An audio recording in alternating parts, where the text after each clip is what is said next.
Pembahasan pada malam hari ini melanjutkan pembahasan yang kemarin, masih seputar huru-hara hari kiamat. Dan pada malam hari ini kita fokuskan kepada kisah tentang muqaddimah alamah kiamat besar, munculnya Imam Mahdi, dan juga makhluk yang paling jelek yang Allah subhanahu wa ta'ala ciptakan untuk memfitnah manusia, yang kita kenal di dalam Islam sebagai Dajjal. Ma'asyiral muslimin rahimani wa rahimakumullah. Sebelum saya menceritakan tentang dua manusia yang berbeda ini, suatu ketika Ali radhiyallahu an ketika menjadi khalifah di Kufah,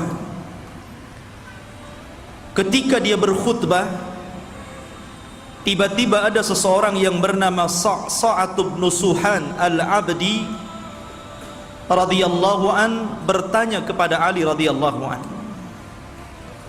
Kata Sa'at bin Suhan, "Ya Amiral Mu'minin, mata yakhrujad Dajjal?"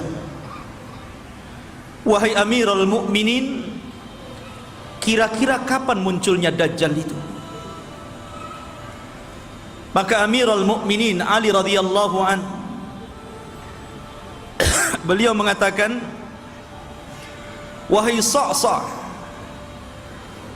engkau bertanya kepadaku sesuatu yang sangat besar, maka akan aku jawab, dan tolong ingat-ingat jawabanku." Maka Ali radhiyallahu an mengatakan, "Idza amatan nasu salawat," apabila manusia sudah mulai meninggalkan salat, "wa adha'ul amanah," apabila manusia sudah melalaikan amanah, "wa kana al-hilmu dha'fa wadh-dhulmu fakhra," dan ketika sifat lemah lembut sudah melemah di hati manusia, kemudian kezaliman semakin menguat dan menjadi sebuah kebanggaan, maka di situ Dajjal akan keluar. Kemudian kata Ali radhiyallahu an, "Wa umara'uhum fajarah, wa wuzara'uhum khawanah, wa a'wanuhum zalamah, wa qurra'uhum fasaqah." Dan ketika para pemimpin yang diangkat adalah pemimpin-pemimpin yang bejat, kemudian para menterinya adalah para pengkhianat-pengkhianat bangsa, dan para pendukungnya adalah orang-orang zalim, dan para ulamanya menjadi ulama-ulama ulama-ulama yang fasik. Maka ketika itu Dajjal akan keluar. Kemudian Ali radhiyallahu melanjutkan, "Wa dhahara al-jawru wa fasaz zina wa dhahara ar-riba wa quti'atil arham." Dan ketika kezaliman dan kelaliman menyeruak di tengah-tengah bumi ini, kemudian menyebarnya zina, tampaknya riba, dan orang sudah mulai memutuskan silaturrahim, maka itu juga alamat telah dekatnya munculnya Dajjal. Kemudian kata Ali radhiyallahu an, "Wattukhidatil qainat wa syuribatil khumur." Dan ketika manusia sudah mulai memanggil-manggil para penyanyi untuk menyanyi, kemudian khamar diminum secara bebas. Artinya di sini ikhwatu fiddin, maka kalau itu terjadi maka telah dekat kemunculannya. Dan hari ini kita lihat anak-anak kita dicuci otaknya oleh televisi-televisi, kemudian dibayangkan kalau dia ingin seperti selebritis fulan dan fulana, karena merasa bahwa kalau menjadi artis dan selebritis itu hidupnya senang. Kemudian kata Ali radhiyallahu an, wa nuqidatil uhud wa dhuyyi'atil atamat wa tawanan nas fi salatil jamaah. Kemudian ketika manusia sudah mulai tidak peduli dengan janji, mereka khianati janji-janji. Kemudian sudah lemah, orang lemah untuk melakukan qiyamul lail. Dan hari ini kita lihat ada orang ikhwatu fiddin, dia rela tidur di siang hari hanya untuk nonton bola dunia di malam hari. Bangun dia di malam hari, kopinya sampai 1 ember biar nggak tidur, dia rela seperti itu ya. Kemudian dan manusia sudah mulai lalai dan malas untuk sholat di masjid, tentu bagi laki-laki. Padahal kata Ali radhiyallahu an, perhatikan, wa zakhraful masajid wa tawwalul manabir wa halul masahif. Padahal masjid pada hari ini kita saksikan hampir semua masjid itu tidak ada yang jelek, semua bagus, besar-besar, indah-indah. Tapi kemana orang-orang yang sholat di dalamnya? Kemudian menara tinggi-tinggi, sampai sekarang mencari masjid, mengenali masjid itu lebih mudah dengan cara apa? Melihat menara. Oh, di sana ada masjid. Dari mana antum tahu? Tuh menaranya. Artinya orang dimudahkan untuk mencari dan melangkahkan ke masjid. Karena apa? Tidak disusahkan orang cari masjid, tapi orang malas ke masjid. Kemudian juga mereka mulai meninggalkan mushaf, padahal cetakan Al-Quran itu hampir setiap tahun dicetak, disebarkan di mana-mana. Quran itu tidak sulit untuk mendapatkannya, tapi orang malas membaca Al-Quran. Ada yang mengatakan nunggu Ramadan katanya, karena ada tadarus. Sampai Ramadan nggak juga baca Quran. Kemudian kata Ali radhiyallahu an, apabila ini sudah terjadi maka dekatlah munculnya Dajjal. Kemudian Ali melanjutkan, wa akhadur rusha wa akalur riba wasta'malus sufaha wastakhaffu bid-dima. Ketika manusia sudah mulai mudah untuk memakan rasuah, sogok menyogok. Di negeri kita ini korupsi itu bukan hanya tingkat level atas saja, level bawah pun sama. Bahkan antum buat KTP saja kadang-kadang ada pelicinnya ya. Bahasa rasuah itu kan bahasa pelicin katanya. Kalau ingin licin pakai oli saja lah. Jadi ikhwatu fiddin yang dimuliakan Allah Azza wa Jalla, dan ini sudah banyak di mana-mana. Hampir semua sektor pekerjaan itu mesti ada rasuah. Padahal Rasul mengatakan ar-rasi wal murtasi finnar, orang yang memberikan sogokan, orang yang memakan sogokan sama-sama di neraka. Wa akalur riba, dan orang sudah gemar memakan riba. Bahkan ada orang yang nggak mau kerja dengan cara menyimpan uangnya di bank-bank konvensional, dia hanya makan bunganya saja. Bahkan riba di hari ini subhanallah luar biasa. Karena riba itu mudah didapati hampir di semua tempat. Di tiang listrik ada riba, di pohon pisang ada riba, di pagar-pagar orang ada riba, gitu kan. Silahkan pinjam dengan gadekan bunga kecil katanya. Jadi semua orang terlibat dengan riba. Kemudian ketika manusia sudah mulai menjadikan para pemimpin-pemimpin yang jahil, pemimpin-pemimpin yang bukan bidangnya, dia letakkan di situ.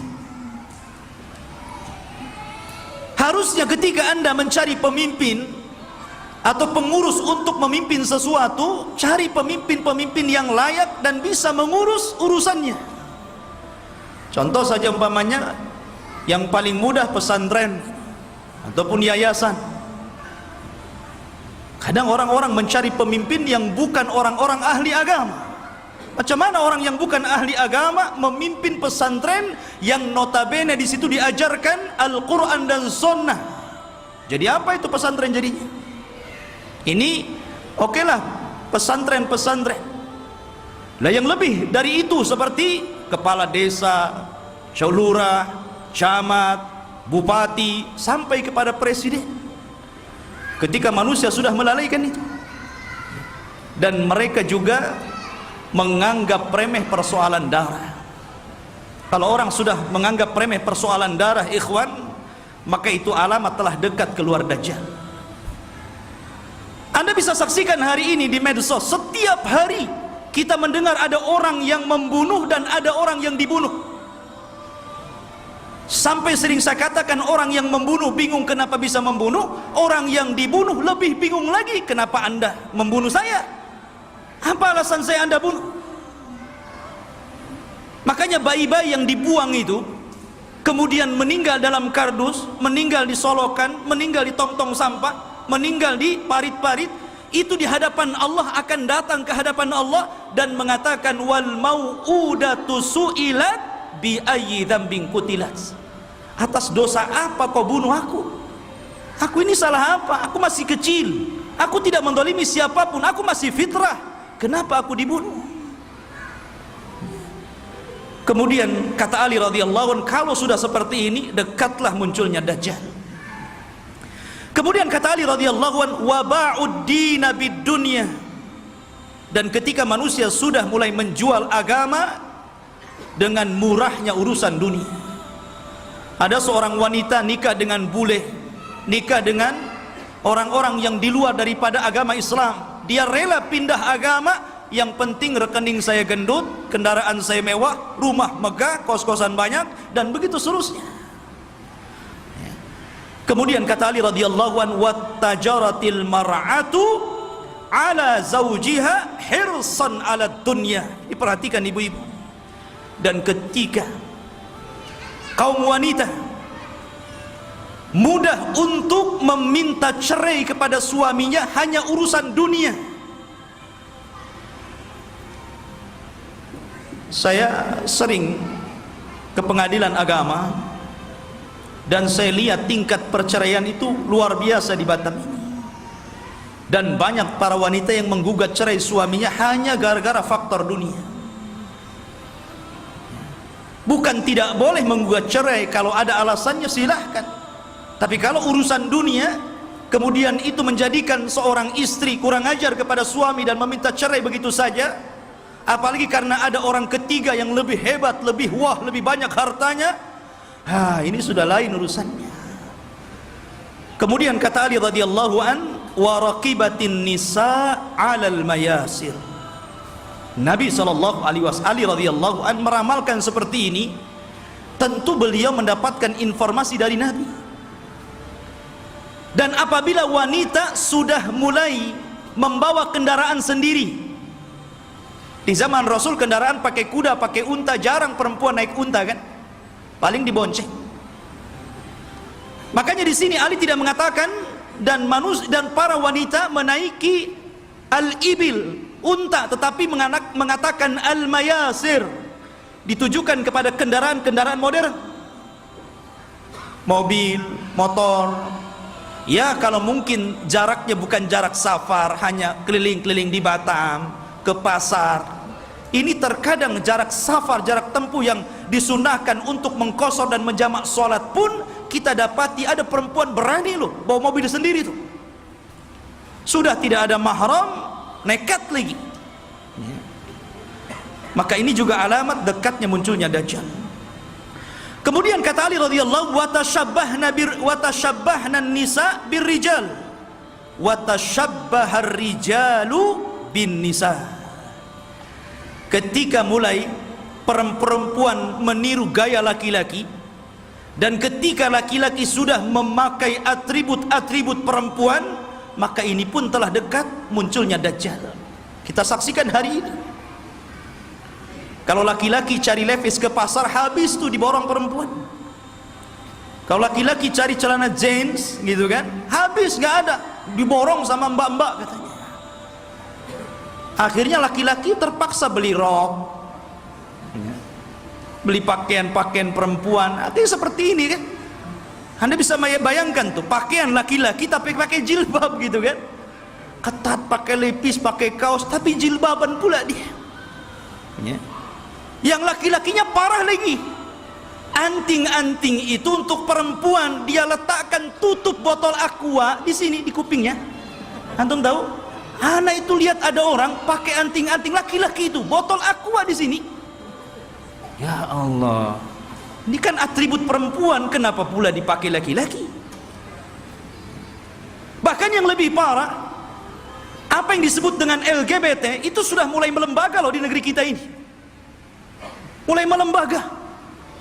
Bahkan tahun kebelakang itu saya pernah mendengar informasi sampai mereka membuat fikih LGBT. Anda bisa saksikan tuh, fikih LGBT, bagaimana cara wudunya LGBT, bagaimana cara sholatnya LGBT, bagaimana cara puasa LGBT, dan minta pula kemudian diresmikan supaya majelis ulama itu memberikan mukaddimah. Ini kan sudah gila ini. Mereka nggak tahu bagaimana hukuman kaum Lut. Tidak ada hukuman yang lebih parah yang Allah kirimkan kepada mereka. Hati-hati. Di Batam aja banyak itu. Antum kalau keluar ke jalan-jalan, hati-hati kalau ada yang manggil tuh, bang, bang, LGBT. Ma'asyiral muslimin rahimani wa rahimakumullah. Kemudian wa kana as-salamu bainahum 'ala al-ma'rifah. Ketika antum mengucapkan salam kepada orang yang antum kenal saja, yang antum nggak kenal nggak antum ucapkan salam. Padahal jelas nih yang pepasan dengan kita ini pakai songkok, pakai pakaian koko gitu kan, rapi. Kita yakin dia muslim, ya jalan biasa saja. Paling antum itu mengucapkan salam sama yang antum kenal saja. Kalau nampak ada janggutnya, celananya cingkrang, pakai gamis, assalamualaikum. Nah ini sudah tanda-tanda ini. Kemudian kata Ali radhiyallahu an, wa syahida syahidun min ghairi an yustashhad wa halafa min ghairi an yustakhlaf. Ketika manusia sudah mulai berani menjadi saksi padahal dia bukan saksi, bersumpah padahal dia tidak diminta sumpah, anda bisa mendapatkan di pengadilan-pengadilan ini. Ada orang yang saksi itu dijual, dibeli. Kamu jadi saksi bayar sekian, kamu bersumpah saya bayar sekian. Ini banyak sekali yang seperti ini, saksi jualan. Kemudian kata Ali radhiyallahu an, wa labisu juludadh-dha'ni ala qulubid di'ab wa kanat qulubuhum amarrun minas sabri wa alsinatuhum ahla minal asli wa sarairuhum antanu minal jiyaf. Dan ketika manusia-manusia sudah memakaikan bulu-bulu kambing, kulit-kulit kambing pada hati-hati serigala, padahal hati mereka adalah hati yang beracun, yang tidak pernah sabar. Padahal mulut mereka hanya manis di bibir, tapi tidak sebagaimana hatinya. Dan kehidupan pribadi mereka lebih busuk dibandingkan bangkai, kata Rasul. Nabi SAW ingin menyindir siapa? Kayak Ali radhiyallahu ingin mengisyaratkan kepada manusia siapa? Orang-orang yang hanya menampakkan kebaikan padahal di belakangnya orang ini buruk. Bahasa kitanya pencitraan saja.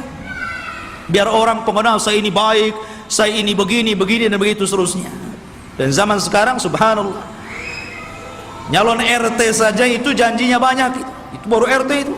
Nanti gang ini kita aspal, nanti solokan ini kita perbaiki, habis jadi RT wassalam kan begitu.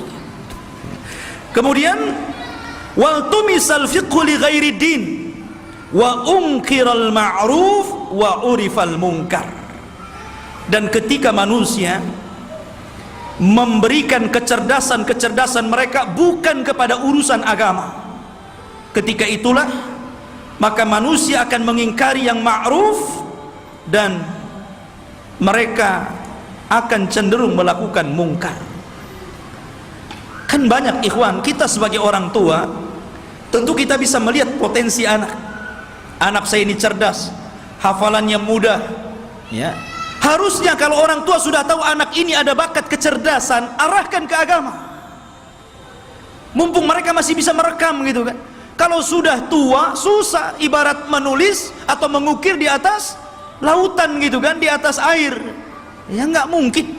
Tapi kalau mengukir di atas batu sih masih berbekas. Maka dari sini ketika kecerdasan bukan kepada urusan agama, tapi untuk urusan dunia, maka orang pasti akan mengingkari yang ma'ruf dan akan melakukan kemungkaran. Kata Ali, kalau sudah tersusun beberapa masalah ini, maka pasti kedekatan munculnya Dajjal sudah dekat. Fannajatun najah, hati-hati kalian, selamatkan diri kalian dan selamatkan diri kalian. Ikhwatu fiddin yang dimuliakan Allah Subhanahu wa taala. Kita tahu bahwa ketika fitnah sudah menyebar di sana dan di sini, apa yang saya katakan tadi, dan hampir semua yang dikatakan Ali radhiyallahu an berlaku. Dan itu kita saksikan bermunculan setiap hari, dan Anda bisa saksikan di medsos-medsos yang kita lihat setiap hari. Apa yang disebutkan Ali itu bermunculan tuh satu-satu. Lah ketika ini sudah terjadi, maka muqaddimah alamat kiamat besar akan muncul. Apa muqaddimah alamat kiamat besar? Khurujul Mahdi, keluarnya Imam Mahdi. Ini yang kita akan bahas. Ma'asyiral muslimin rahimani wa rahimakumullah.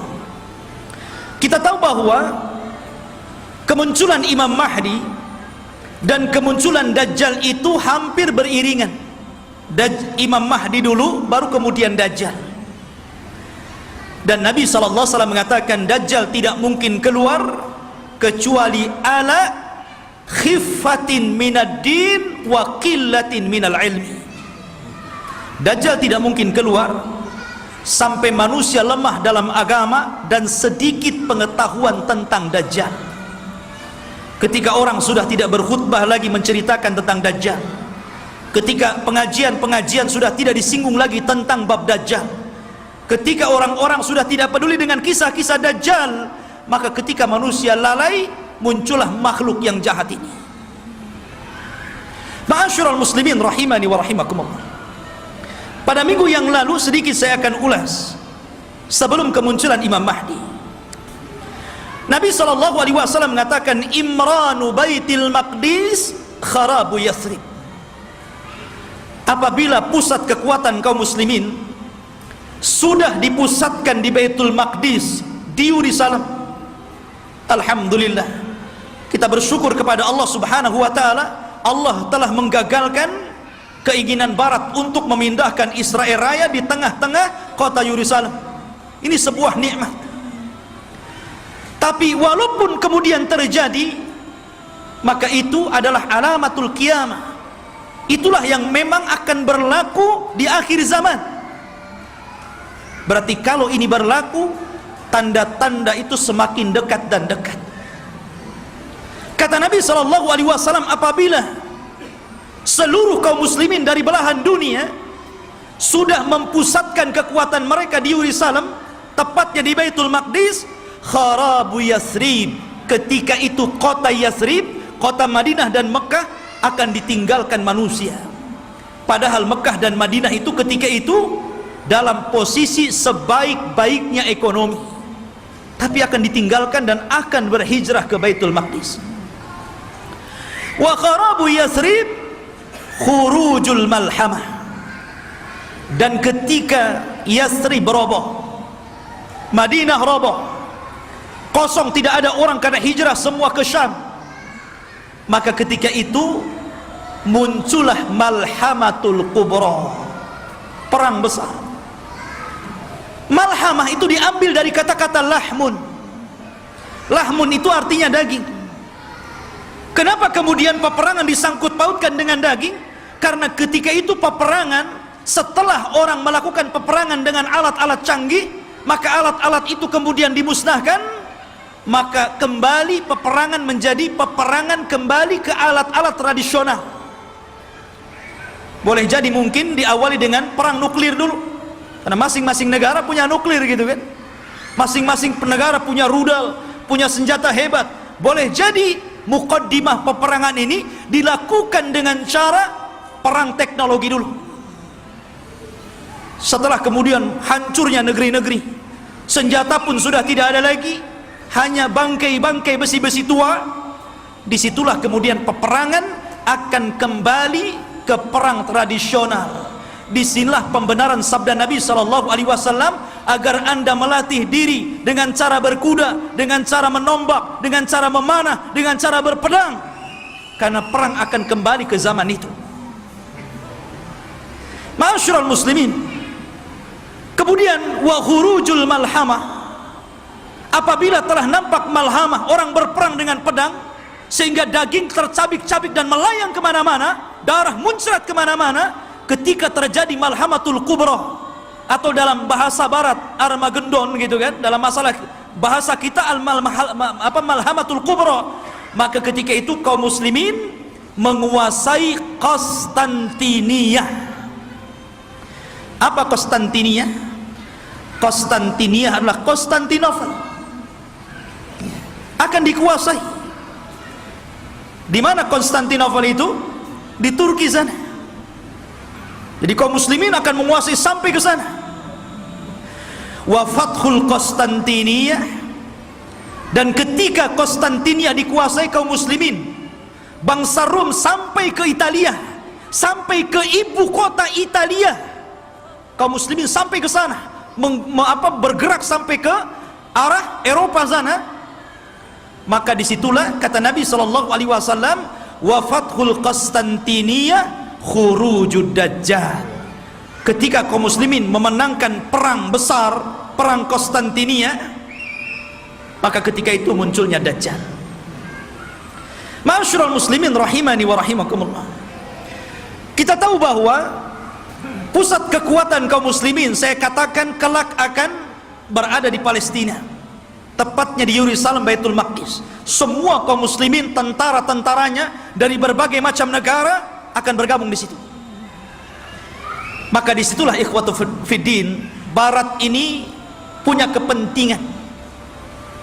Mereka hendak menghancurkan bangsa-bangsa yang menurut mereka itu sangat kuat dan tidak bisa dikalahkan oleh sendiri.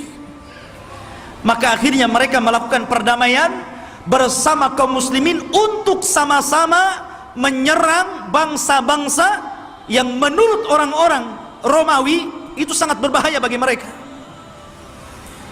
dan juga kaum muslimin. Maka berdamailah ketika itu kaum muslimin dengan orang-orang barat, dan hari ini juga berdamai, ya kan? Kita tahu Liga Arab, mereka ada hubungan dengan barat, entah secara ekonomi, politik atau yang lainnya. Itu namanya perdamaian juga. Tapi di akhir zaman, yang namanya perdamaian itu tentu setelah adanya peperangan. Kalau tidak ada peperangan, mau damai apa? Perang dulu baru damai, ya. Makanya Nabi SAW mengatakan, tastalihuna antum warum sulhan aminah. Kalian kaum muslimin di akhir zaman akan berdamai dengan orang-orang Nasrani, orang-orang Romawi. Dan ketika itu orang-orang Romawi aktsarun nas, orang yang paling banyak pasukannya. Mereka tuh banyak sekali. Cuman masalahnya, kalau memang orang-orang Nasrani itu mereka kuat, kenapa tidak langsung menyerang kaum muslimin? Karena kaum muslimin itu walaupun sedikit ditakuti oleh orang-orang kafir. Lihat di zaman Rasul, perang Badar, 300 melawan 1.300, menang. Lihat perang Mu'tah, antum tahu perang Mu'tah? Perang Mu'tah itu perang di mana kaum muslimin berhasil memerangi orang-orang Romawi. Nabi menulis surat kepada Raja Romawi. Suratnya itu dirobek, utusannya dibunuh. Marah orang-orang Romawi ini, akhirnya menyiapkan pasukan bergerak untuk menyerang Nabi. Kata Nabi, kalau mereka menyerang kita di Madinah, maka akan banyak terbunuh, laki-laki, perempuan, anak-anak, kakek-kakek. Ini tidak adil. Kita siapkan pasukan, kemudian kita sambut mereka. Akhirnya Nabi SAW mempersiapkan pasukan. Kata Nabi, wahai Zaid, peganglah bendera. Kalau kau mati, ganti dengan Ja'far. Kalau Ja'far mati, ganti dengan Abdullah ibn Rawahah. Perangkat. Dan diantara pasukan ada Khalid ibn Walid, tapi tidak dijadikan pemimpin karena baru masuk Islam. Berangkat mereka ke Mu'tah, ya. Ketika melihat jumlah mereka berlipat-lipat banyaknya dengan kaum muslimin, wajar, manusia. Zaid mengatakan, apakah kita perlu pulang ke Madinah memberitahu Rasul atau bagaimana? Nggak imbang nih, pasukan Romawi banyak sekali, sementara pasukan kita sangat sedikit sekali. Tetapi karena mereka sudah kadung keluar membawa pasukan besar, sementara pasukan Romawi lebih besar daripada itu, akhirnya Allah takdirkan mereka pun melakukan peperangan. Subhanallah, di awal peperangan Zaid meninggal dunia. Kemudian bendera ditangkap oleh Ja'far. Ja'far meninggal dunia, terputus seluruh anggota badannya, termasuk dua tangannya terputus. Dia pegang bendera, diputus ininya, dipegang kirinya, diputus ininya, dipegang dadanya, dibelah akhirnya. Nabi berada di Madinah, tahu tuh karena wahyu. Kata Nabi, semoga kedua tangan Ja'far digantikan kedua sayap di sorga dan dia bisa terbang sesukanya. Ja'far meninggal dunia, dipegang Abdullah ibn Rawaha. Abdullah ibn Rawaha meninggal dunia, bingung kaum muslimin, ini tidak ada lagi pemimpin pasukan. Maka mereka melirik kepada Khalid ibn Walid. Akhirnya dipegang dialah. Dia punya strategis perang yang luar biasa. Pasukan yang ribuan itu bisa dikalahkan oleh strategis Khalid ibn Walid. Sampai ada seorang Romawi bertanya kunci kemenangan kepada Khalid. Khalid, bagaimana engkau bisa memenangkan peperangan ini sementara jumlah kalian kecil dan jumlah kami besar? Kemudian Khalid memberikan kuncinya. Kata Khalid, nahnu qaumun nuhibbul maut kama tuhibbul haya. Kami kaum yang cinta kematian sebagaimana kalian cinta kehidupan. Berani mati, itulah kuncinya. Ya. Ma'asyiral muslimin rahimani wa rahimakumullah. Lah, perang ini akan berlaku kelak di akhir zaman. Tetapi orang-orang Islam akan bergabung dan melakukan perdamaian bersama orang-orang Romawi, kemudian akan menyerang sebagian. Ada yang memprediksi maksudnya yang diserang adalah negara-negara yang mereka berada di benua Asia. Ya, mungkin Cina, mungkin Korea, mungkin negara-negara, kita tidak tahu, Allahu a'lam. Karena Rasul tidak menyebutkan negara mana yang diserang. Rasul hanya mengatakan watagzuna aduwan miwaraihim. Kalian akan berperang dengan musuh dari belakang kalian. Tidak disebutkan siapa mereka. Tetapi perang ini adalah gabungan pasukan kaum muslimin dan Romawi menyerbu negara itu dan dimenangkan. Ketika dimenangkan ini akhirnya saling mengklaim. Kata orang Nasrani, ini kemenangan kami. Kata orang Muslim, tidak, ini kemenangan kami. Sehingga muncullah satu orang Romawi, satu orang Salibi mengatakan ghalabas salib, ghalabas salib, ghalabas salib. Sungguh kami salib yang menang, kami salib yang menang, kami salib yang menang.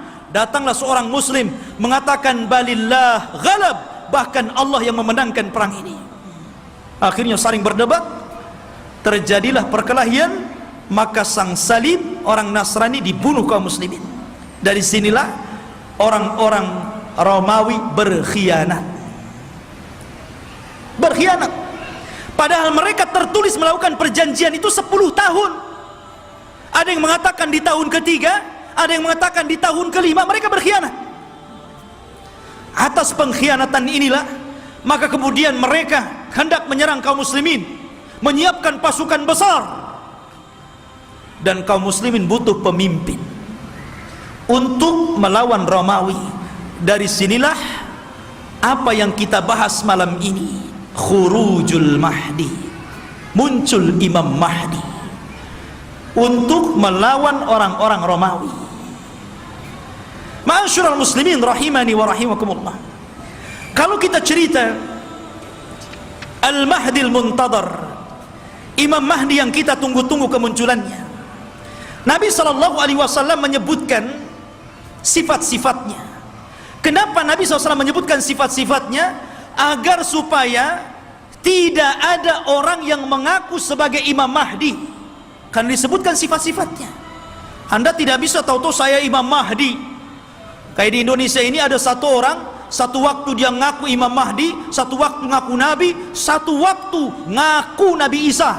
Oh, hebat. dan itu hanya ada di Indonesia. Ya. Siapa dia? Lia Aiden. Antum pernah kenal kasusnya Lia Aiden?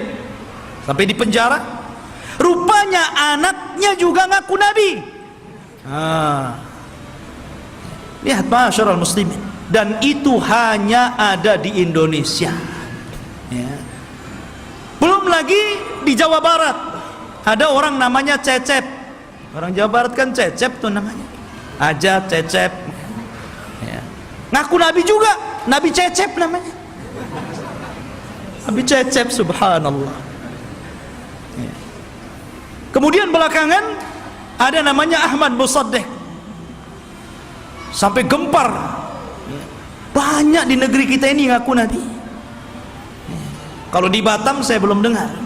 Di Batam ini ada yang ngaku orang bisa melihat Allah aja itu. Tapi bayar 500 katanya. Ya.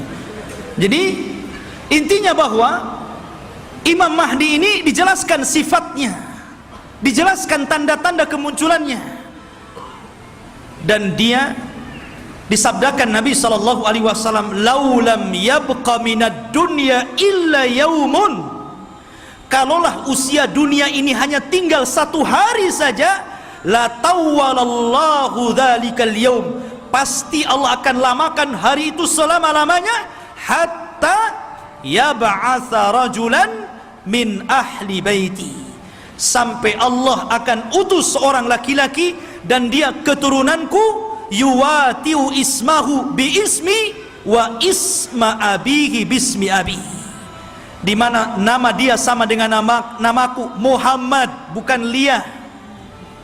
Ya. Bapaknya Abdullah, bukan Aiden. Ya. Jadi Muhammad bin Abdillah Al-Hasani, keturunan Hasan, Al-Alawi, keturunan Ali. Artinya dia keturunan cucu Rasul, Hasan bin Ali. Dan ini Imam Mahdi ahli sunnah. Berbeda dengan Imam Mahdi Syiah. Mereka menganggap Imam Mahdi Syiah itu keturunan Husain. Namanya Muhammad juga, tetapi Muhammad Hasan Al-Ashkari namanya. Katanya waktu kecil disembunyikan di satu tempat di gua di daratan Irak, namanya Sirdab. Jadi ada satu gua Sirdab, di situ ada lubang kecil, kemudian orang ngeker ke dalam gitu kan, dan mengetuk-ngetuk pintunya, ukhruj ya Mahdi, ukhruj ya Mahdi. Itulah orang Syiah. Setiap hari ada yang menggedor-gedor pintu, keluar wahai Mahdi, keluar wahai Mahdi. Yang enggak keluar enggak ada Mahdinya. Ya. Masyarul muslimin rahimani wa rahimakumullah. Maka Al-Mahdi itu keturunan Hasan. Maka yang disebutkan oleh banyak para ulama, salah satunya Syekhul Islam Ibn Taimiyah, kemudian juga muridnya Al-Imam Ibnul Qayyim rahimahullahu taala, ketika menjelaskan tentang kenapa Imam Mahdi keturunan Hasan, karena Allah memuliakan Hasan ketika dia menyerahkan kekuasaan kepada Muawiyah untuk menjaga darah kaum muslimin, maka keturunannya Allah muliakan akan menjadi imam yang belum sempat dicicipi oleh nenek moyangnya Hasan bin Ali. Padahal Hasan bin Ali sudah jadi presiden di zaman itu, tapi cuma 6 bulan saja melihat ada gelagat pergerakan kaum muslimin pembela Ali akan perang lagi dengan Muawiyah, dia tidak mau ada pertumpahan darah. Akhirnya dia ngalah, dia yang menyerahkan kekuasaan kepada Muawiyah, engkau saja yang jadi raja, yang jadi rakyatnya. Akhirnya bersatulah kaum muslimin. Karena kerendah dirian Hasan inilah, maka Allah muliakan Hasan. Maka dari keturunan Hasan inilah lahir di akhir zaman Al-Mahdi Muhammad ibn Abdillah Al-Hasani Al-Alawi rahimahullahu ta'ala. Kok rahimahullah ta'ala belum muncul, afwan ya. Hafizahullahu ta'ala. Taib Khotufidin yang dimuliakan Allah subhanahu wa ta'ala, beliau dilaqabi Al-Mahdi. Al-Mahdi artinya orang yang diberikan petunjuk. Dan dia Allah perbaiki dalam satu malam. Dia tidak tahu kalau dia akan jadi pemimpin. Dia seorang thalabul ilmi, ahli ibadah. Dia tidak tahu kalau dia akan diangkat. Tiba-tiba ketika dia dari Madinah ke Mekah untuk haji gitu kan, orang-orang memandang bahwa dia itu ada kelainan. Orang ini luar biasa, punya wibawa, taat beribadah, sehingga orang-orang Allah lembutkan hatinya, diarahkan agar memilih orang ini dan dibaiatnya. Pada awalnya dia menolak. Dia menolak, siapa saya? Saya bukan siapa-siapa. Kenapa Anda memilih saya untuk menjadi pemimpin kalian? Tapi kemudian dia pun istikharah di malam hari itulah Allah perbaiki dia dalam satu malam. Allah berikan ilmu, kecerdasan, kepemimpinan, subhanallah, sehingga dalam satu malam kun fayakun. Idza arada syai'an an yaqula lahu kun fayakun. Kalau Allah menghendaki sesuatu, tinggal katakan kun fayakun, jadi dia. Kemudian pembaiatan kepada Imam Mahdi inilah tersebar, sampai akhirnya datang tentara dari Syam untuk membunuh Imam Mahdi yang ada di Mekah. Berangkat mereka pasukan itu. Tapi ketika mereka sampai di Baida antara Mekah dan Madinah, Allah kirimkan gempa yang sangat besar sehingga mewafatkan dan menghancurkan mereka. Kata Nabi SAW, sebelum datang tanda-tanda kiamat akan muncul, maka akan terjadi 3 gempa. Gempa dari arah timur, gempa dari arah barat, dan gempa di Jazirah Arab.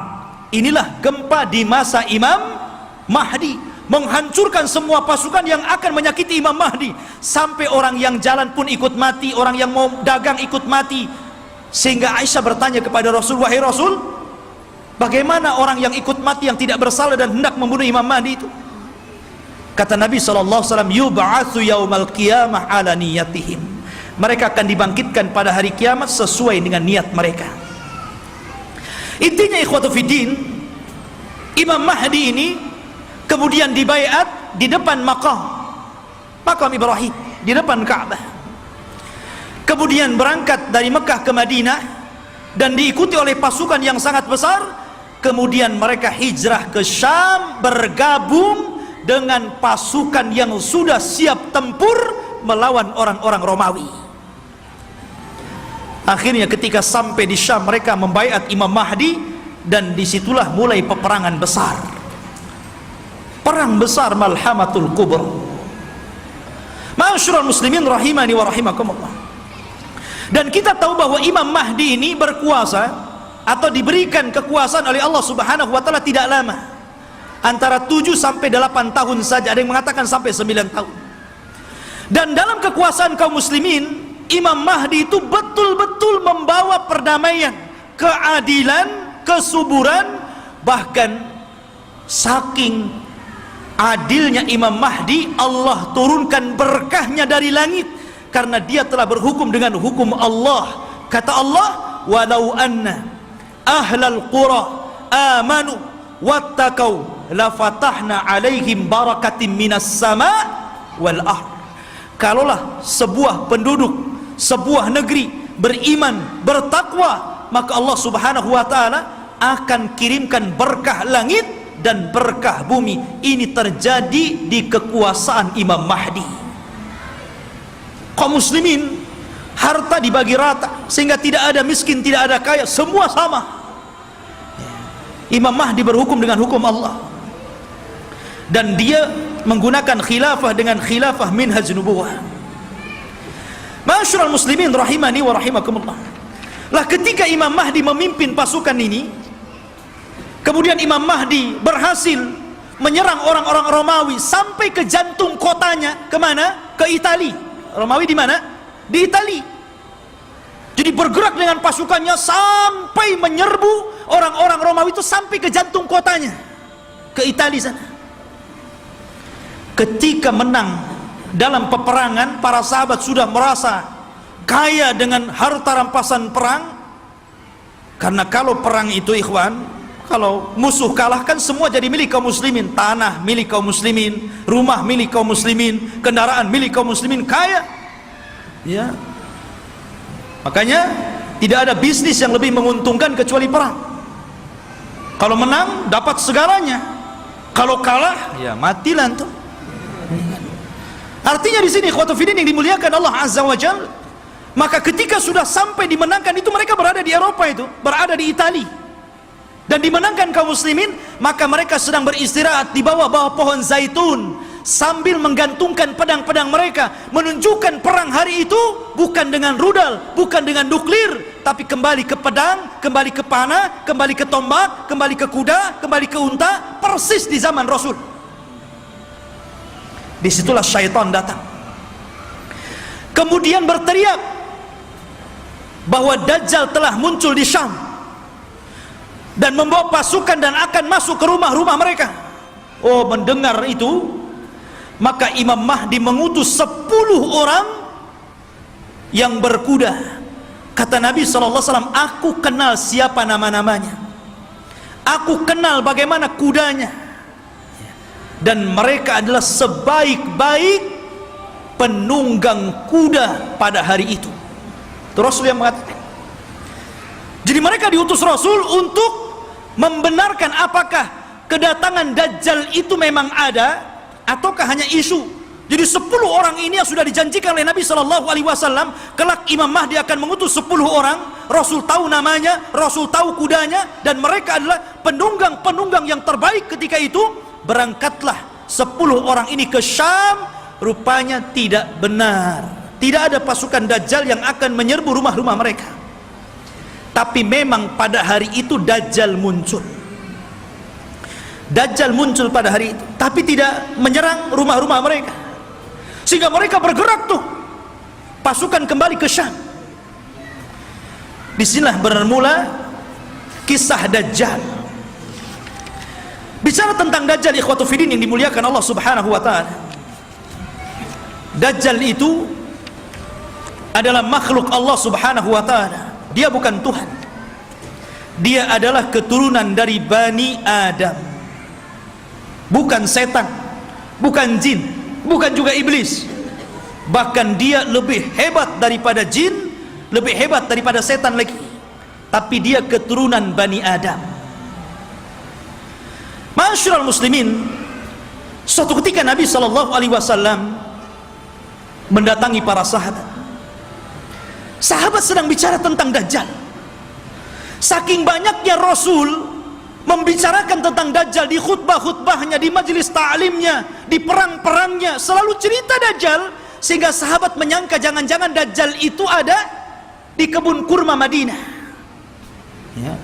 Maka Nabi SAW mendatangi mereka, dan sahabat mengatakan, ya Rasulullah, aktsartal hadis anhu fakhifna hatta dhananna anna ad-dajjal fi atrafin nakhli. Wahai Rasul, kau terlalu banyak menceritakan Dajjal, sehingga kami takut jangan-jangan Dajjal itu sudah ada di kebun kurma. Maka Nabi SAW mengatakan, bukan demikian. Jangan kalian mencelaku karena aku banyak bercerita tentang Dajjal, karena ini fitnah lebih besar daripada harta, lebih besar daripada fitnah anak-anak, lebih besar daripada fitnah peperangan yang menghancurkan negara dan membunuh kaum muslimin. Lebih besar daripada fitnah-fitnah ini semuanya. Kata Nabi SAW, ghairu dajjal akhwafuni alaikum.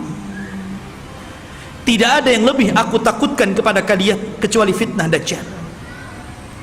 In yakhruju fikum, kalau seandainya Dajjal itu muncul kepada kalian, wa ana hayyun, dan saya masih hidup, fa ana hajijudunakum, saya yang akan melawannya, saya yang akan berperang dengan dia. Akan tetapi kata Rasul, iyakhruju fikum wa ana mayyitun, kalau Dajjal keluar kepada kalian dan saya sudah mati, fakullu nafsin dha'iqatul maut, setiap jiwa pasti mati. Kata Nabi SAW, famru'un hajijunya nafsahu, maka setiap orang harus membela dirinya masing-masing, karena tidak ada yang bisa melawan Dajjal kecuali seorang Nabi, maksudnya Nabi Isa. Makanya ketika Nabi SAW mendengar ada di Madinah seorang anak kecil yang Allah berikan keanehan dari ilmu-ilmu jin, namanya Saf, atau dikenal dengan Ibnu Soyyad, anaknya seorang Yahudi. Sifat-sifatnya sama dengan Dajjal yang diceritakan Nabi, anak kecil ya. Bahkan sebagian para sahabat bersumpah bahwa dia Dajjal. Salah satunya Umar ibn Khattab radhiyallahu an bersumpah dia Dajjal, dan Rasul membiarkan sumpahnya dan tidak mengingkari. Akhirnya Rasul datang dengan Abu Bakar, dengan Umar, ingin mengecek tentang keberadaan anak kecil namanya Sauf atau disebut dengan Ibnu Sayyad ini. Berangkat Rasul, kemudian masuk ke kampung Yahudi. Rupanya betul ada anak kecil yang sedang bermain-main dengan anak-anak yang lainnya. Kemudian Nabi memanggil anak kecil namanya Sauf itu dan mengatakan, "Ya Sauf, atashhadu anni Rasulullah?" Wahai Sauf, apakah engkau bersaksi saya adalah utusan Allah? Anak kecil nengok Nabi. Kemudian dia mengatakan, "Ashhadu annaka nabiyyul ummi." Aku bersaksi engkau adalah nabi yang diutus oleh Allah Subhanahu wa taala.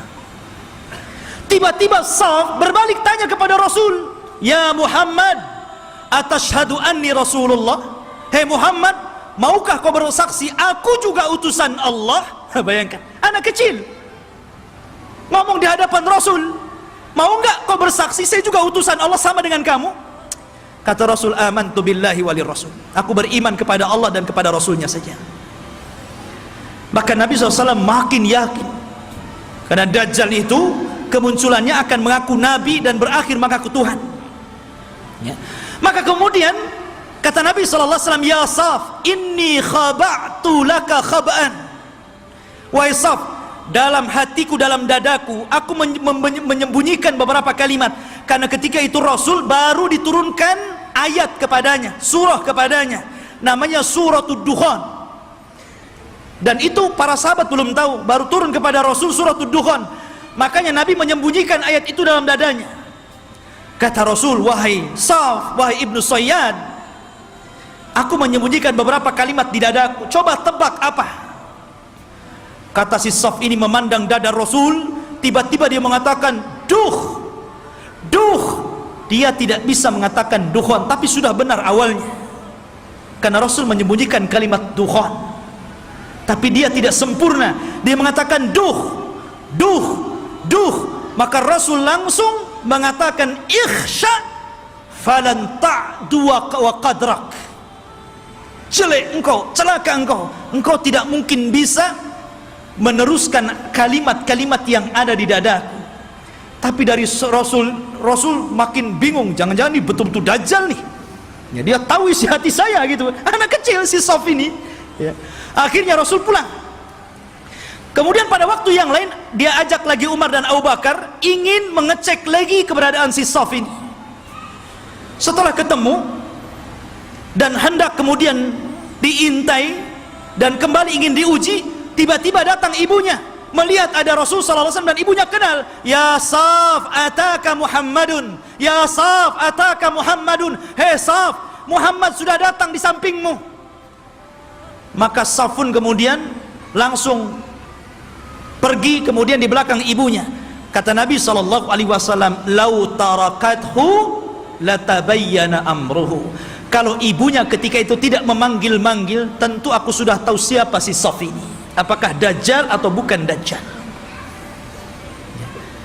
Tetapi ikhwatu fiddin, kenyataannya si Sauf ini kemudian tumbuh besar dan dia masuk Islam. Tapi dalam hati para sahabat masih ragu masalahnya. Jadi dia sudah tua, masuk Islam, sahabat masih ragu, itu masih ketakutan dengan si Sauf ini Ibnu Sayyad yang sudah besar dan masuk Islam. Jangan-jangan dia Dajjal pura-pura masuk Islam. Jadi suatu ketika Abu Sa'id Al-Khudri radhiyallahu an, ketika Sauf ini hendak berangkat haji dan para sahabat banyak yang sudah berangkat duluan, rupanya Abu Sa'id Al-Khudri ketinggalan dan Sauf atau Ibnu Sayyad yang sudah tua, sudah dewasa gitu kan. Ketika itu Abu Sa'id Al-Khudri karena kecapean kemudian berada di bawah pohon untuk istirahat. Tiba-tiba si Sauf ini baru datang mau haji juga gitu kan. Dan Abu Sa'id Al-Khudri sangat ketakutan dengan Sauf ini, karena Rasul pernah mengatakan dan sebagian para sahabat bersumpah dia Dajjal, itu masalahnya. Tiba-tiba ikut pula di samping Abu Sa'id, ikut duduk di situ. Gemetar Abu Sa'id ini. Ya. Tapi Sauf mengatakan, "Ya Abu Sa'id, aku tahu engkau takut kepada aku. Tapi coba pikirkan wahai Abu Sa'id, Bukankah Dajjal itu tidak punya anak? Aku punya anak. Bukankah Dajjal tidak mungkin masuk Islam? Aku masuk Islam. Bukankah Dajjal itu tidak mungkin datang ke Mekah dan tidak juga menginjak Madinah? Aku bisa ke Mekah, aku bisa ke Madinah. Kenapa kau ragu? Aku ini sedih, kenapa orang-orang menuduhku Dajjal? Ya. Dari situ Abu Sa'id Al-Khudri agak tenang. Tetapi Abu Sa'id Al-Khudri menjadi ketakutan di endingnya ketika Ibnu Sayyad atau Saf mengatakan, tetapi ya Aba Sa'id, aku tahu di mana letaknya Dajjal. Ketika dia ngomong begini, langsung diambil barang-barangnya, kabur dia. Ya. Dia tahu di mana letaknya Dajjal. Ya. Awalnya dia sudah merendah tuh, tahu-tahu endingnya yang nggak enak gitu kan. Tapi ya Aba Sa'id, ana azri aina maudhi'ad Dajjal, saya tahu di mana Dajjal berada, katanya. Masya Allah. Makanya suatu ketika Abdullah bin Umar radhiyallahu an pernah membuat marah, dipukulnya Ibnu Sayyad sampai marah. Karena marah Ibnu Sayyad, Ibnu Umar ketakutan, akhirnya lari ke rumah Hafsah. Dia melapor gitu kan, ya Hafsah, saya tadi pukul Saf, Ibnu Sayyad dia marah. Kata Saf, kata saudaranya Hafsah ini, wahai Abdullah bin Umar, kau sudah tahu bagaimana sabda Rasul tentang kemunculan Dajjal. Dajjal tidak mungkin keluar kecuali karena kemarahan yang sangat besar. Hati-hati kamu. Ya. Dari situ ikhwatu fillah yang dimuliakan Allah Azza wa Jalla, sehingga para ulama ini mengatakan Saf ini Dajjal atau bukan. Tetapi pendapat yang kuat, boleh juga dia Dajjal, tapi Dajjal min dajajin, Dajjal yang lainnya. Karena Rasul mengatakan di akhir zaman akan muncul dajjaluna kadzabuna salasuna kulluhum yad'una annahum nabi. Akan muncul zamannya di mana dajjal para pendusta 30 orang akan mengaku dia nabi. Maka mungkin boleh jadi salah satunya adalah Ibnu Sayyad. Karena Ibnu Sayyad tidak dikisahkan meninggalnya, tiba-tiba dia hilang begitu saja. Ya. Ma'asyiral muslimin, ataupun mungkin dia jasus, mata-matanya Dajjal, kita tidak tahu. Tapi yang jelas Dajjal itu sudah ada di zaman Nabi SAW. Sampai ada kisah yang luar biasa dari seorang sahabat namanya Tamim ibnu Aus Ad-Dari. Tamim ibnu Aus Ad-Dari ini masuk Islam belakangan, 2 tahun sebelum wafatnya Rasul. Di tahun ke-9 Hijriah dia baru masuk Islam. Dan dia seorang pelaut. Jadi suatu ketika Tamim Ad-Dari ini banyak berjasa juga dalam Islam, walaupun dia tidak lama berjumpa dengan Rasul, tapi dia orang yang menerangi masjidnya Rasul dengan pengalamannya, dan dia pula yang membuat mimbar Rasul. Ini Tamim ibnu Aus Ad-Dari ini. Ya. Jadi suatu ketika sebelum dia masuk Islam, dia berlayar ke lautan. Tidak tahu di laut mana, karena kemunculan Dajjal itu tidak jelas. Cuman Rasul mengatakan dari arah timur kota Madinah. Ketika Rasul, apakah di laut Syam? Tidak. Apakah di laut Yaman? Tidak. Lalu di mana? Dari timur Madinah. Dari timur Madinah yang mungkin mengarah ke Irak, ke Iran begitu kan. Karena Dajjal juga akan muncul di situ. Jadi Tamim ibnu Aus Ad-Dari ini berlayar. Tiba-tiba diombang-ambingkan dengan 30 awaknya. Kemudian terdampar di satu tempat, semuanya hutan belantara. Ada yang mengatakan di laut Yaman. Jadi ketika dia merasa ini saya sudah mati atau belum, rupanya belum mati. Maka dengan pasukannya masuk ke dalam hutan. Di tengah hutan dia mendapatkan satu binatang, subhanallah, nggak tahu belakang, nggak tahu depan, karena buluan semuanya, berbulu dari atas ke bawah. Dan itu makhluk yang pertama kali dijumpai oleh Tamim Ad-Dari. Gimana nggak takut? Nggak pernah melihat makhluk seperti itu. Maka dengan ketakutannya dia mengatakan, siapa kamu? Ya. Kata Tamim Ad-Dari, kaget loh, ini binatang tak bisa ngomong. Ya, dia mengatakan kami dari Arab. Terus balik nanya, siapa kamu? Ana jassasah. Jassasah itu artinya jasus, mata-mata. Maksudnya mata-matanya. Ya. Maka kemudian siapa jassasah? Jassasah tidak mengatakan. Jassasah hanya mengatakan, engkau sudah ditunggu orang. Dia sudah lama bertahun-tahun mencari kabar, ternyata orang yang ditunggu sudah datang. Datanglah kau ke salah satu gubuk atau rumah besar yang ada di tengah hutan. Kau temui dia. Dia sudah lama menunggu kalian. Berangkatlah Tamim dan 30 awaknya ke tempat yang diisyaratkan makhluk tadi. Rupanya ada. Masuk ke dalam rumah, ada orang yang diborgol tangannya, diborgol kakinya, diborgol lehernya. Tiba-tiba mengatakan kepada orang ini, dari mana kalian? Maka Tamim dengan ketakutan mengatakan, nahnu minal Arab, kami dari Arab. Ha, kalian dari Arab? Taib, saya akan bertanya kepada kalian, bagaimana kondisi kebun kurma Baisan?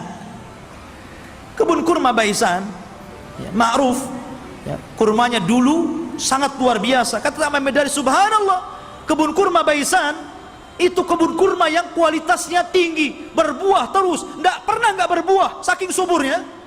Maka Rasul mengatakan sebentar lagi tidak ada kurmanya.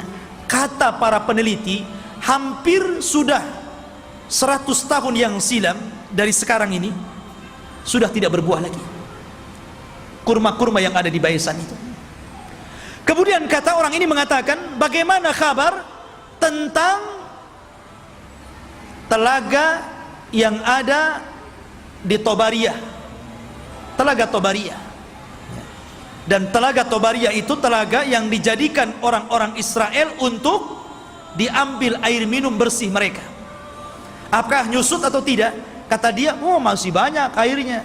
Dan katanya hari ini, saya baca di Google itu, ya bisa percaya bisa tidak Google, kalau ingin yakin antum ke sana saja, ke Israel, ya. Katanya sudah surut hampir 30-40% airnya. Artinya apa yang dikatakan orang ini menjadi sebuah kenyataan. Kemudian kata orang ini mengatakan, bagaimana kabarnya Ainuz Zughar? Ainuz Zughar, mata air Zughar itu mata air bersih yang biasa diambil minum dan untuk perairan ladang, dan itu berdekatan dengan Bahrul Mayyit, ya, dengan laut mati.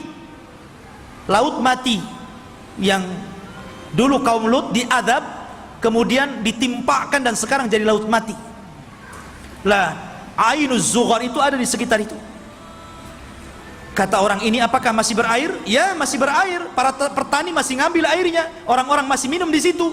Kata orang ini, sebentar lagi akan kering. Kemudian orang ini bertanya, apakah sudah tampak Nabi utusan Allah, Nabi Arab? Kata Tamim Ad-Dari, dia sudah sampai di Madinah, berhijrah dari Mekah. Apakah orang-orang membenarkan dan mendustakan? Iya, ada yang membenarkan, ada yang mendustakan. Kata Dajjal, sebaik-baik manusia adalah orang yang mengikuti dia. Dajjal saja nyuruh kita ikut Nabi, ya. Dia mengatakan apa? Sebaik-baik orang adalah ikut dia. Dajjal tuh, ya. Sekarang yang bukan Dajjal nggak mau ikut Nabi, nggak mau juga nyuruh orang ikut sunnah Nabi. Ada orang ikut sunnah Nabi dikatakan Wahabi, ya kan?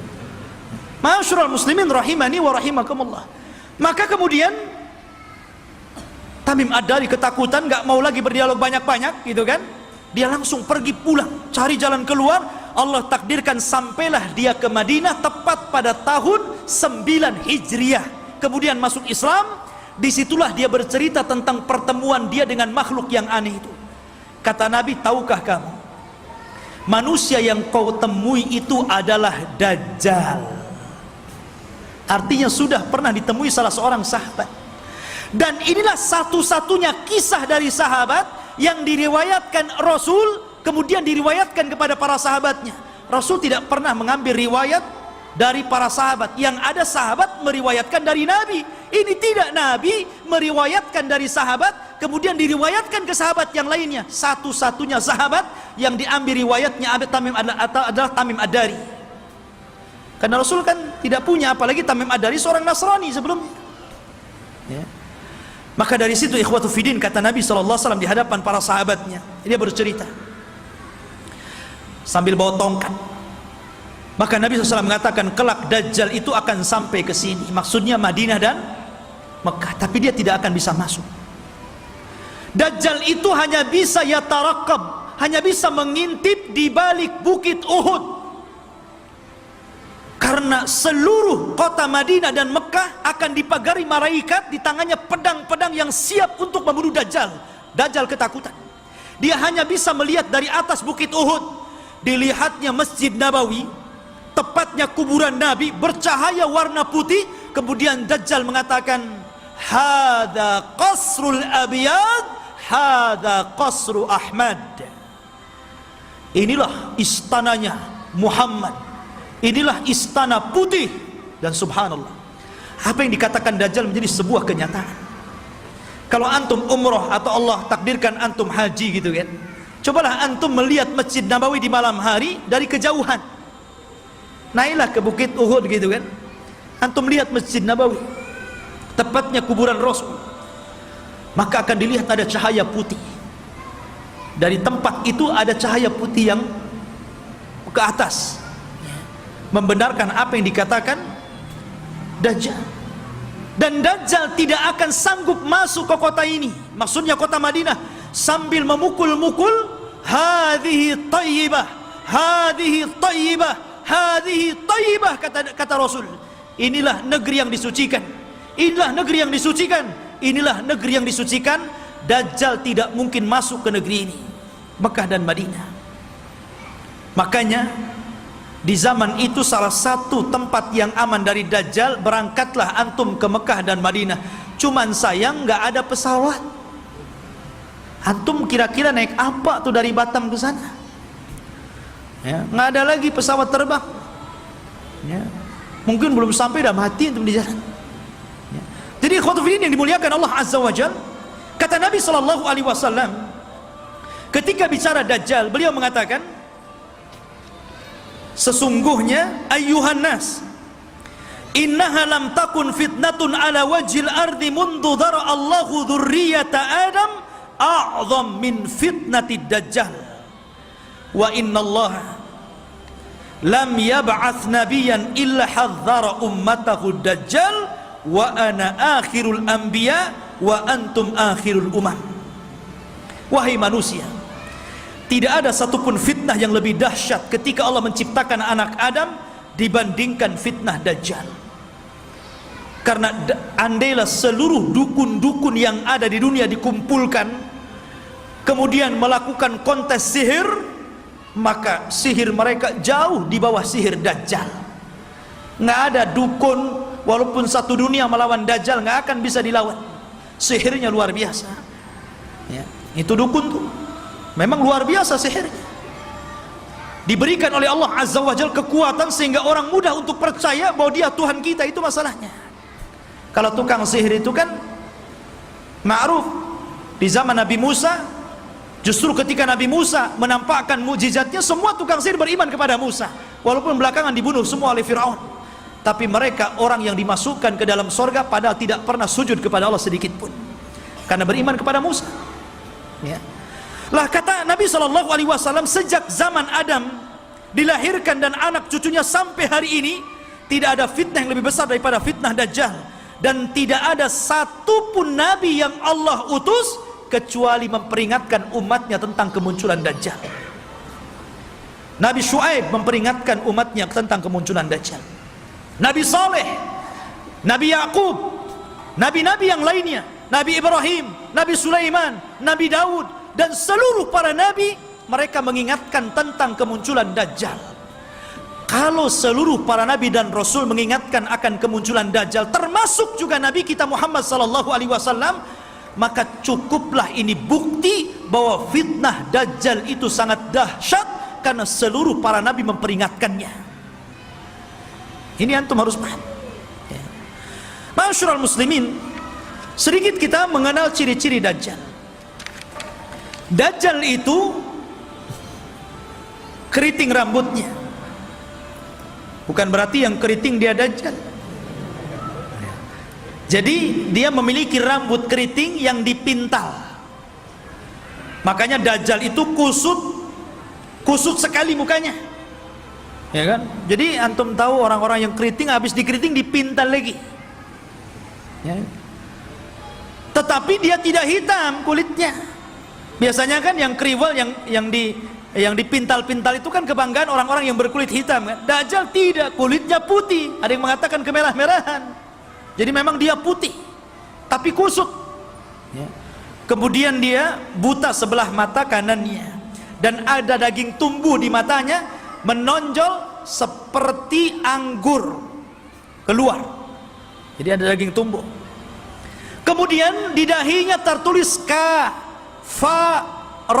kafir. Bisa dibaca oleh seorang mukmin, baik yang pandai baca ataupun yang buta huruf. Semua bisa baca. Ya. Artinya bahwa semua orang bisa baca dia kafir, tapi semua orang ikut Dajjal, itu masalahnya. Kan fitnahnya luar biasa. Sudah tahu di jidatnya ada kafir, masih ikut juga dia, kan begitu. Itulah fitnahnya. Karena dia bisa dibaca oleh siapapun. Yang pandai baca sama yang buta huruf bisa baca. Kemudian juga lehernya lebar, pendek besar, dan kakinya bengkok. Kakinya itu kayak busur panah. Kalau jalannya jelek sekali. Dan dia matanya sebelah awar.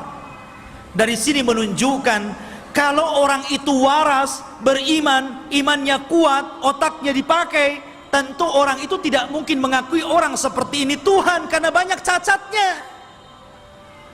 Ya kan jelek itu orangnya, kok jadi Tuhan pula? Ya, dan mengaku ana rabbukum, saya Rabb kalian. Tapi masalahnya walaupun penampilannya seperti itu, tapi dia diberikan kekuatan oleh Allah yang Allah tidak berikan kepada yang lainnya. Makanya ketika Dajjal mengaku Tuhan, maka Allah langsung mengatakan innahu a'war fa innallaha laisa bi'a'war. Dajjal itu a'war, buta sebelah kanannya, dan Allah tidak buta dan tidak buta sebelah. Ya. Ma'asyiral muslimin rahimani wa rahimakumullah. Lah Dajjal ini ikhwatu fillah yang dimuliakan Allah Azza wa Jalla, dijelaskan juga di antara fitnah-fitnahnya secara umum, karena waktu juga yang terus berjalan. Di antara fitnah-fitnah Dajjal yang paling besar adalah mengaku nabi. Kemudian setelah itu mengaku Tuhan. Ini fitnah yang paling besar. Fir'aun ngaku Tuhan, gak punya kesaktian, makanya tidak banyak orang yang ikut Fir'aun. Itu karena takut saja nggak mengakui Fir'aun itu Tuhan, kan gitu. Begitu juga Namrud atau raja-raja zalim yang lainnya. Tapi Dajjal ini bukan karena takut, karena takjub dengan kehebatannya. Makanya orang banyak yang ikut Dajjal. Anda bisa bayangkan Dajjal ini datang ke negeri yang rusak, anggaplah kayak Suriah gitu kan, udah roboh, sudah nggak bisa lagi dibangun, nggak mungkin lagi mau berapa ratus tahun lagi membangun kota ini. Dajjal itu datang ke kota yang roboh itu. Kemudian Dajjal mengatakan, keluarlah wahai bumi, pembendaharaan kalian.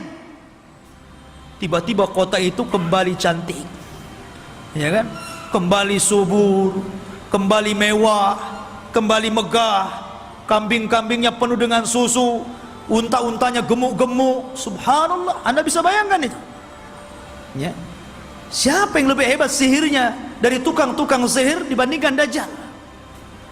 Dan sebaliknya, kalau ada kota bagus, subur, banyak ternaknya, kemudian Dajjal lewat, kemudian tidak beriman kepada Dajjal, langsung ambruk, langsung gersang, langsung pada mati, gitu kan? Subhanallah, ya. Seperti ini fitnahnya. Bahkan suatu ketika Dajjal ini mendatangi sebuah perkampungan, kemudian mengatakan, bagaimana kalau kuhidupkan keluarga kalian, apakah ibu kalian, apakah anak yang kalian cintai, atau siapalah terserah di antara keluarga kalian, siapa yang mau kuhidupkan, kuhidupkan. Tapi syaratnya setelah itu beriman bahwa aku Tuhan kalian. Wah, orang kampung keluar semua tuh. Maka yang ingin ibunya dihidupkan, kata Dajjal, ditunjuk kuburan ibunya itu. Maka setan datang, fatamatsala lahu kemudian berubah menjadi seolah-olah ibunya, seolah-olah anaknya, seolah-olah suaminya, seolah-olah bapaknya, seolah-olah kerabat-kerabatnya. Akhirnya mereka pun berkumpul, kemudian memeluk suaminya, istrinya, ibunya, macam-macam, dan mengatakan kepada keluarganya, ikutilah orang itu karena dia adalah Tuhan. Nah, lihat, seperti itu. Nggak ada tukang sihir yang bisa kayak gini, kecuali Dajjal, ya. Sampai suatu ketika dia hendak mendatangi Mekah dan Madinah, Dajjal memukulkan kakinya beberapa kali pukulan, terjadi gempa. Akhirnya seluruh orang kafir dan munafik yang ada dalam Madinah keluar semuanya. Ketika itu ada anak muda yang kuat imannya menantang Dajjal. Dia cari Dajjal di kerumunan pasukannya yang diikuti 70 orang-orang Asfahan, Yahudi Asfahan. Dan mereka menggunakan selendang-selendang yang hari ini orang-orang Yahudi memakainya, toyalis. Selendang yang dipakai di bahu-bahu mereka itu, toyalis namanya. Ya. Lah kemudian anak muda ini ditangkap oleh tentara Dajjal. Kemudian ditanya, mau kemana mau kamu? Saya mau ketemu rajamu Dajjal. Di mana dia? Akhirnya dihadapkan. Kemudian Dajjal memerintahkan pasukannya untuk memukuli. Habis dipukuli dihadapkan kepada Dajjal. Kemudian Dajjal memerintahkan algojonya untuk menggergaji. Digergaji jadi dua tuh, dari atas kepala pertengahannya sampai ke muka, sampai ke belah jadi dua. Habis belah jadi dua, Dajjal berjalan di tengah-tengahnya. Kemudian mengatakan kepada pengikutnya, kalau aku hidupkan dia, makin yakin engkau dengan aku bahwa aku Tuhan kalian. Semua mengatakan, ya engkau Tuhan kami. Maka Dajjal mengatakan, kum. Akhirnya jadi satu lagi itu tubuhnya, ya, kayak punya ilmu rawa rontek, ya, jadi satu itu, ya. Kemudian setelah itu Dajjal sudah menghidupkan lagi. Semua orang berteriak, antal ilah, engkau adalah Tuhan. Maka Dajjal mengatakan kepada anak muda ini, maukah engkau bersaksi bahwa saya adalah Tuhan kalian? Maka anak muda ini ternyata tidak mengatakan, saya semakin yakin anta dajjalul kadzdzab. Saya semakin yakin engkau itu Dajjal, pendusta yang disabdakan Rasul sallallahu alaihi wasallam. Oh, marah Dajjal. Akhirnya Dajjal mengambil pisau dan hendak membunuhnya, tapi tidak bisa karena takut kelemahannya diketahui orang-orang. Akhirnya dia pegang tubuhnya dan dilemparkan ke dalam api. Tapi anak muda ini sempat berteriak, engkau tidak akan bisa membunuh kecuali diriku, yang lain tidak bisa. Ya. Ma'asyiral muslimin rahimani wa rahimakumullah. Dari sini menunjukkan bahwa luar biasa Dajjal ini. Lah Dajjal ini akan memimpin pasukan besar.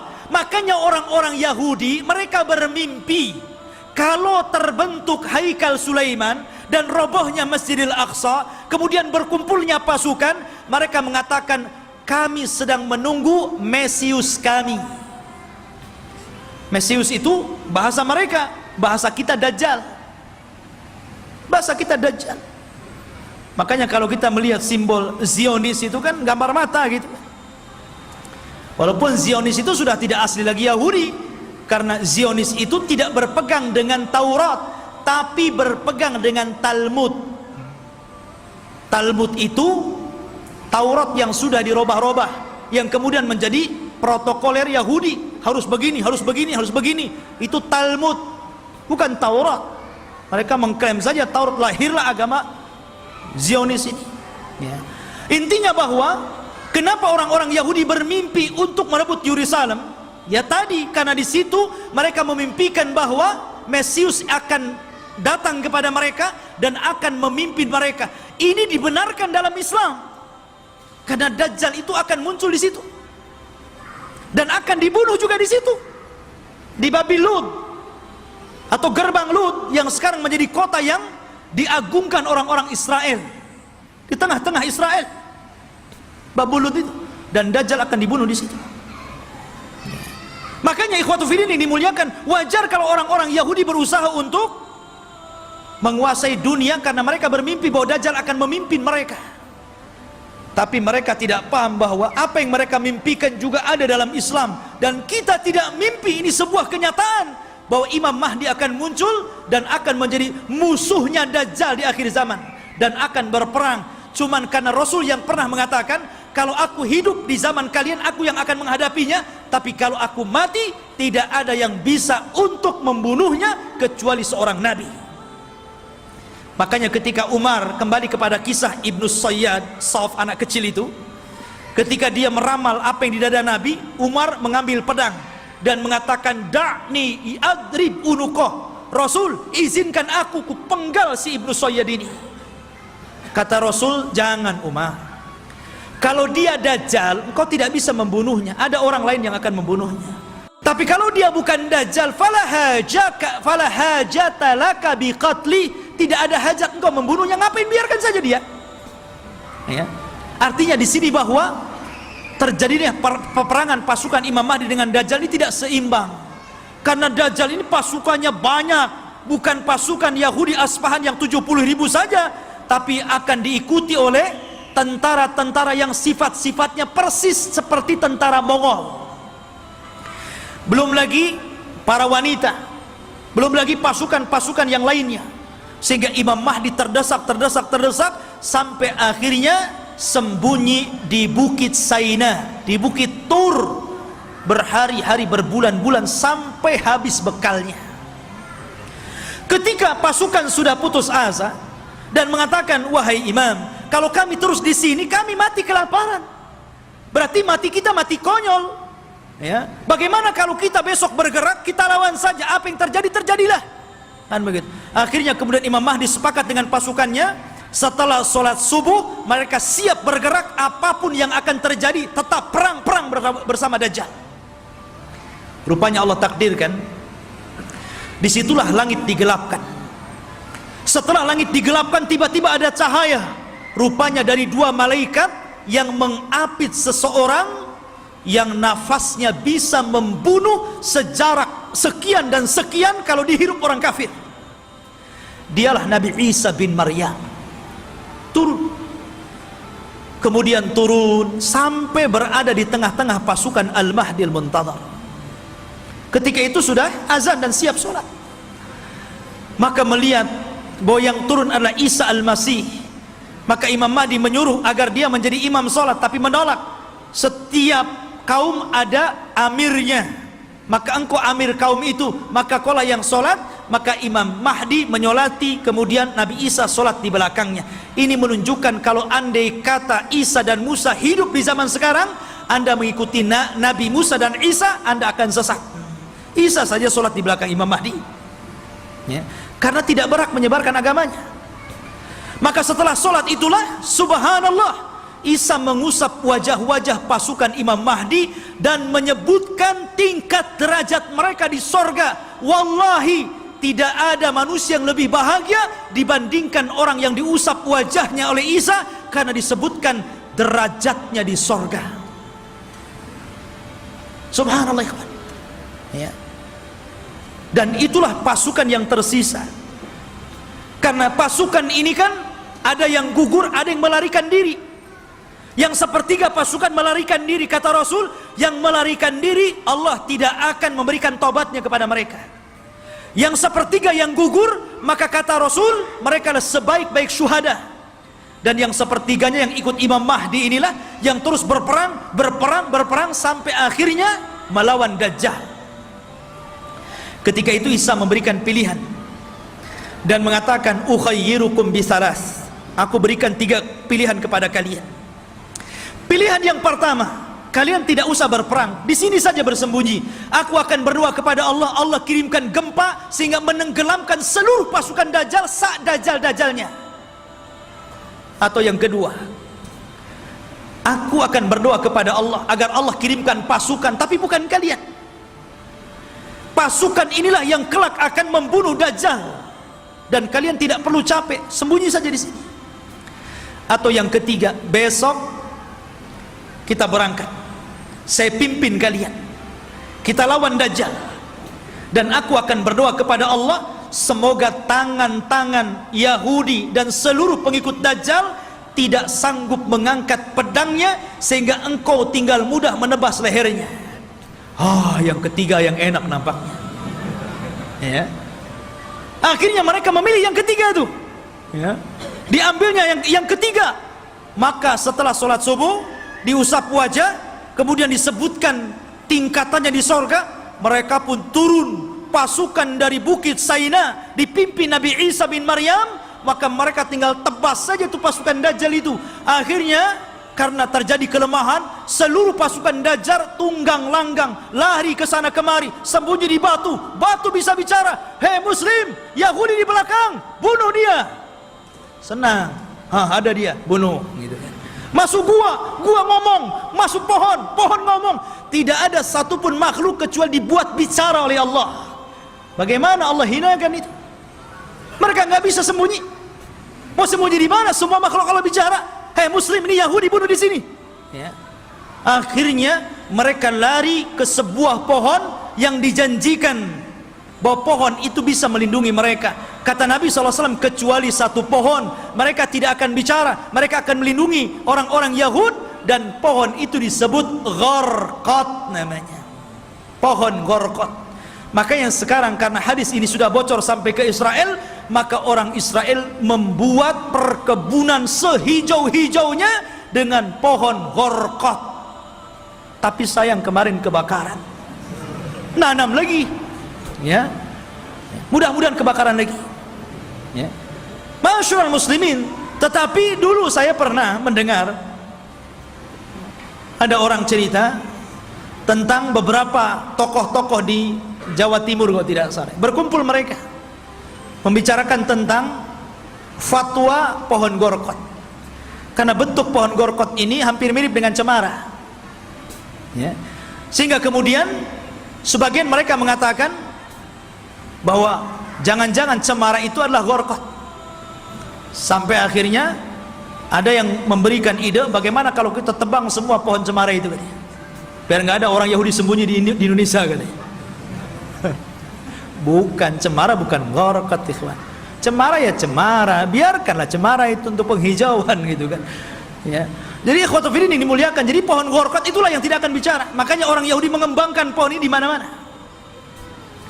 Tetapi Dajjal berhasil dibunuh oleh Nabi Isa di Babul Lut. Babul Lut, benteng Lut yang sekarang jadi kota di Israel. Disinilah Nabi Isa mampu membunuh Dajjal, memenggal kepalanya, kemudian mengatakan kepada pasukan Yahudi dan Nasrani, inilah kepala kalian, inilah pemimpin kalian, sudah kubunuh. Dari situ mereka menyerah. Lah yang tersisa dari orang-orang ahli kitab, dari orang Yahudi dan Nasrani, akhirnya mereka beriman kepada Allah lewat perantara Isa, tapi bukan ikut agama Isa sebagaimana prasangka Nasrani. Mereka ikut agama Muhammad lewat perantara Isa, dan itu diisyaratkan dalam Al-Quran, wa im min ahlil kitab illa la yu'minanna bihi qabla mautihi. Dan sebagian ahli kitab kelak akan beriman kepada Allah dan agama Muhammad sebelum wafatnya Isa bin Maryam, karena Isa akan berkuasa selama 40 tahun. Rupanya fitnah tidak berhenti. Ya. Nanti kita ceritakan fitnah yang lebih besar, yang lebih hebat lagi. Fitnah yang kita kenal dengan Ya'juj dan Ma'juj. Kisahnya luar biasa. Ya. Kisah Ya'juj dan Ma'juj itu luar biasa sekali untuk kita ceritakan, dan insya Allah kita lanjut pada minggu depan. Wallahu alam, kita cukupkan sampai di sini, mudah-mudahan ada manfaatnya. Subhanakallah bihamdika, asyhadu an la ilaha illa anta astaghfiruka wa atubu ilaik. Allahu ta'ala alam. Assalamualaikum warahmatullahi wabarakatuh.